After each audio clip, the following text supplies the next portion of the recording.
Hello, welcome back to Tottenham Logic. Today I want to talk about why I think Tottenham's squad is a lot stronger than it was last season, at the beginning of last season. What I want to talk about is the players that we've let go, the players that we've brought in, talk a little bit about the youth players, how they could probably improve our squad, and I'll talk about some incomings too.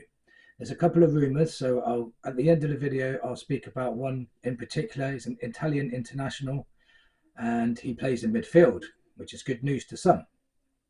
So let's go through our squad. Let's talk about the players that we've just let out the door. And I'm going to talk about the players that actually got game time last year, not the Ndombele's that were let go for free. Those on loan all season anyway. A little bit about Rodon because we got some money from him, but mainly the players were like Emerson Royale, Højbjerg, Brian Gill, Eric Dyer, because he was here at the beginning of last season. He didn't go until January. Perisic, Lo Celso could be on the move in the next week or so. Ryan Sessegnon. All of that, including the Joe Rodon money, we only got 26 mil for, which is quite poor, to be honest. And that proves how poor the recruitment was in the past. And we held on to these players for far too long. So we haven't counted the Højbjerg money in that though. So next season, I think we're going to get about 15 mil, depends on the add-ons. So that could, let's just say, equates to 40 mil. So the incomings, I'm going to count Radu Dragusin because he wasn't bought in until January. So at the start of last season, when Van der Ven and Romero were out the team, Dragusin would have been very handy to have.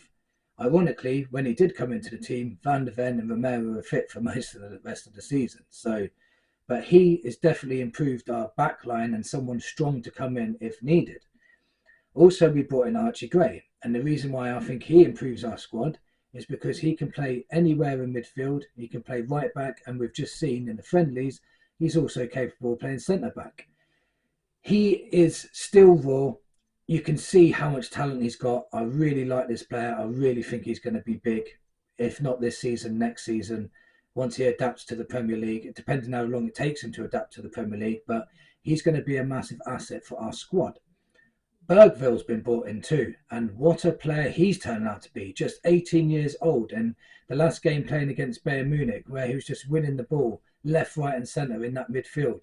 Got an assist, made loads of tackles. You know, he's very strong. He's stronger than I thought. I thought he was just a flair player, but he's got everything.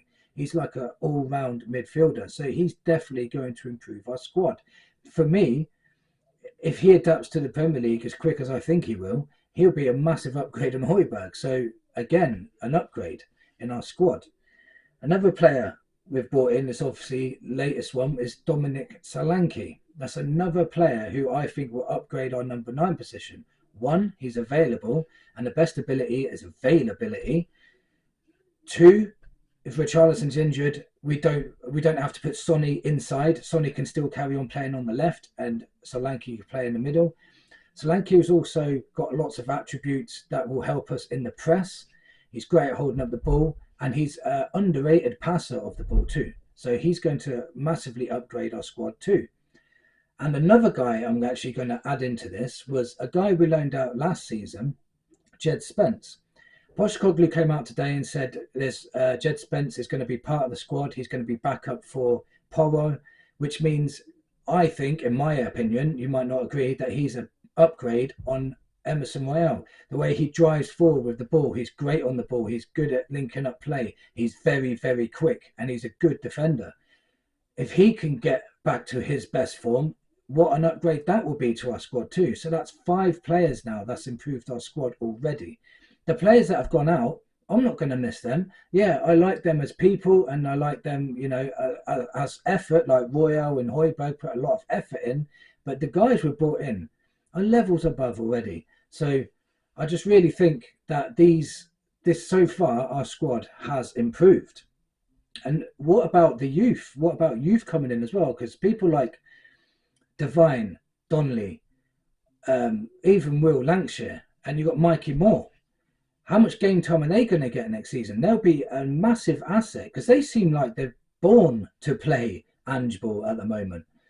So them playing in the squad rotational, like playing in the League Cup. If we got a League Cup game against, I don't know, let's say Oxford off the top of my head, why can't we play Devine? Why can't we play Will Lancashire in them games? I think again, that's up to our level because of how good they've come through. My opinion on, after saying all of that, is I still think we need to bring players in. I still think we need an out-and-out winger that can take on its man. Johnson, I still got hope for him. I still rate him. I still think he's going to be a good player. He gets good numbers, lots of assists, 10 last season. Look how long we had Lucas Moore for, and I don't think he ever hit 10 assists in one season. So somebody on the wing. Obviously, I've made a video yesterday about a marquee signing coming in on the wing. It could be Rafina. You never know. It could be Eze. If we got someone like that in, wow, then our attack is just gone up levels. Then you got to think that I think we need a backup left back, because right back we've got Spence, Porro, and even Archie Gray can play at the right back. So we've got enough cover there. So I think we should be getting a left-sided left back coming in to fight for Udogi's place. Not just squad rotation, but fight for the place in that team.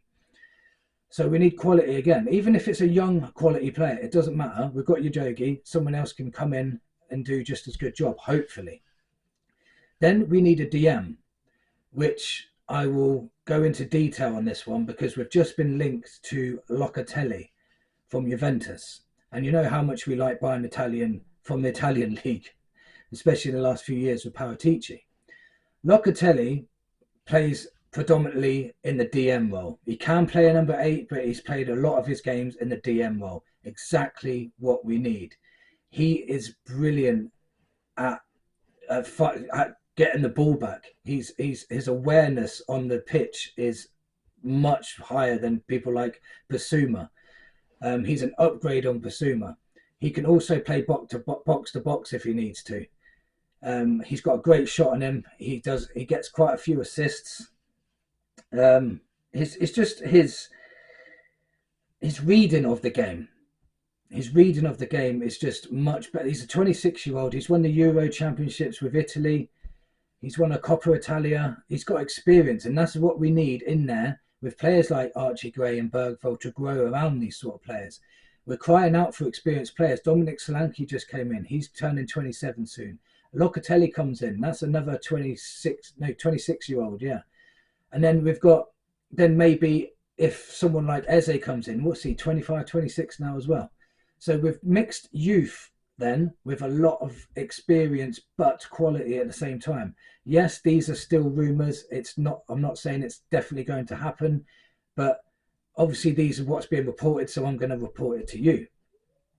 Let me know in the comments if you think our squad is a lot stronger. If you enjoyed this video, please subscribe. Smash that like button. It really helps the channel grow. And I'll see you on the next one. Come on, you Spurs.